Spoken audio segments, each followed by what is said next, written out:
रामकृष्ण हरी. मन वेगवेगळ्या विषयात गुंतते, ते स्वतःही गुंतते आणि शरीरालाही गुंतविते.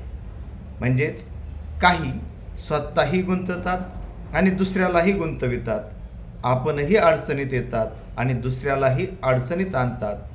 जसा कोळी जाळं तयार करतो आणि त्या जाळ्यात तो स्वतःही गुंतला जातो आणि इतरांनाही गुंतवितो. काही भ्रष्टाचारी असतात, स्वतःही भ्रष्ट असतात आणि इतरांनाही भ्रष्ट करतात. व्यसनी माणसं, दारुडे माणसं, ते आपणही व्यसन करतात आणि दुसराही याच्यात कसा येईल यासाठी ते अट्टहास करतात, प्रयत्न करतात. म्हणजे आपणही गुंतणे आणि दुसऱ्यालाही गुंतविणे अशा प्रकारचे वाईट प्रवृत्तीचे माणसं काम करत असतात.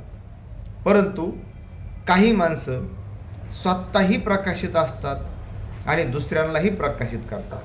स्वतः ज्ञानी असतात, इतरांनाही ज्ञान देतात. जसा सूर्य स्वतःही प्रकाशित होतो आणि सगळ्या जगाला प्रकाश देतो, म्हणजे तो परोपकार करतो.